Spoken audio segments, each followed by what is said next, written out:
What is going on, guys? Sonic and the Bean Show here. Today we're looking at the brand new Jakks specific Wave 38 Princess Daisy figure. Very excited for this release. This was a character I've been waiting on for a long time in their 4-inch line, and it's great to finally have it here in the collection. Now, Blue Shy Guy is also a new figure in this wave, but I couldn't seem to find him anywhere. I've only been seeing Daisy and Mario for the most part, but the Blue Shy Guy was nowhere to be found. It's not much of a huge deal since he is just a repaint, and I was probably just going to cut it to comparisons, but I wanted to let you know on why he's not here. So here's the front of the packaging. You know, we got the standard Mario packaging here for their 4-inch figures, and then of course we got the figure and then the accessory right here that Daisy comes with, but the side just has the Super Mario logo here to the side, and then of course we got Daisy's name right here, and then not much going on at the bottom. And then here is the back of the packaging right here, so we know we get an image of the figure, and then Daisy does have 6 points of articulation, and then these are the other figures here in this wave right here. So yeah, that pretty much was that. So without further ado, let's go ahead and crack this out of the box and take a closer look. Okay, so here's the figure out of the packaging right here, and yeah, this looks great. I really like the head sculpt a lot on this figure. I'd say I like it a lot more than you know, her 2.5-inch figure right here, where she had like this open mouth expression right here. But yeah, it looks really nice. It's just so nice to, you know, finally get a 4-inch Daisy figure, and you know, just all around it does look really good. Now her articulation, you know, you see it at the back of the packaging. She doesn't really have much. She's going to be very similar to Princess Peach. Here's how the figure looks up close right here, and again, I really do like this head sculpt right here of Daisy. The paint job looks pretty good here. I think the eyes are painted pretty well, along with, you know, the crown up there too. And I really like the sculpting here going on with their hair too. So the hair, let me actually just show this really fast, but you can see there's like a divot here. That's just for like the shoulder, so you can move her head just a little bit better, because her head does move a little bit better than Peach. She still has the thing where you kind of have to turn her head just a little bit, but you know, it's not like too bad there. Not really trying to go over your articulation just yet, but I just wanted to show that off real fast. And then of course here is her dress right here. It is just solid plastic, of course. They just have like the feet, because I know like Peach, I think they actually had her legs this time, but they, you know, they just have the feet this time. But I think like her 2.5-inch figure, they actually had the legs this time.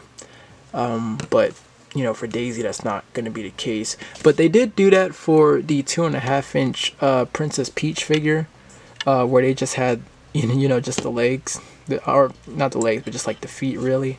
Yeah, overall she just looks really great, man. It's just so wild to finally get a 4-inch Daisy, because I'm gonna be honest, when Waluigi came out, I was actually expecting to see her in the, you know, the next couple of waves, or maybe even the next wave, but you know, here we are.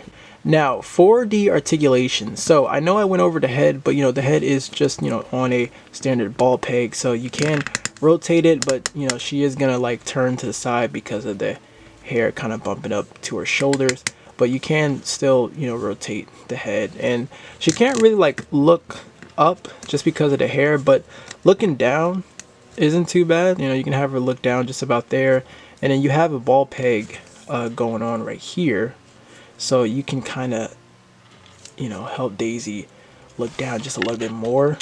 You know, there is going to be a gap though right there, as you can see, but I mean, yeah, you know, you have that. So ball peg right there. For the shoulders, she does get a hinge to the shoulder, which I think can probably only go just about horizontal. Of course, you have your rotation to the arm. She does have single jointed elbows, and you actually can rotate the elbows this time, because you couldn't really do that, you know, of course, like with her 2.5-inch figure right here, because she didn't have elbow joints, and you couldn't really do that with the 4-inch Peach figure. But they did that for the 2.5-inch Peach figure, and yeah, that's pretty much it. You know, nothing going on here with the feet or anything like that. You know, it's pretty much that, and then of course you can rotate that. But yeah, that's the articulation for Princess Daisy. And then for her accessory, she doesn't really come with anything new. It's just a re-release of the star power-up right here. Okay, and now for some comparisons, but here is Princess Daisy next to Princess Peach, and you can see that Peach is slightly taller than Daisy right here. I can't even like put them any closer because of their dresses, but you can definitely see that Peach is a lot taller here than Daisy. And you know, even if you know, if you don't have this Peach figure, you know, here's the other one if you want to see how that is. So yeah, hopefully this can show it a lot better right here, but Peach is going to be taller than Daisy. So here's another comparison right here. So I have Daisy next to Luigi and Mario this time. This isn't going to look right because you can see Luigi's taller than Daisy. I think Luigi's supposed to just be maybe just like an inch shorter than Daisy. But you can see like he is you know, taller than Daisy right here. So here is one last comparison. I threw in some more figures this time to give you an idea of where Daisy's going to scale at. And you can see she does look pretty good with some of the figures. I feel like there's some that I think she looks a little too short compared to really. But you know, it does look nice you know, with the other, you know, characters here. I had to put Mario here because I had him here where Toadette is, but you know, you could barely even see Wario right there. But you know, I threw in like Bowser and Donkey Kong right there, and then you know, I could always just take this out, and you know, if you want to see the new one right here, you know, just throw that in. So yeah, you know, I think this looks nice right here. Again, it's just nice to finally you know, get Daisy right here. Alright, so that is going to wrap up this review on the Jakks specific Wave 38 Princess Daisy figure. I really like this Daisy figure. I think she's pretty neat. I wasn't really expecting too much with the articulation, but it is nice that she is able to swivel at the elbows compared to the 4-inch Peach figure. But overall, she is pretty solid. The head sculpt and paint job looks pretty good here. She'll definitely be an awesome pickup for your Super Mario collection. But let me know, what are your thoughts on this in the comments down below. If you want to pick this up, she is currently hitting GameStop. As always, thank you all so much for watching. I hope you enjoyed the video. Until then, take care, my friends.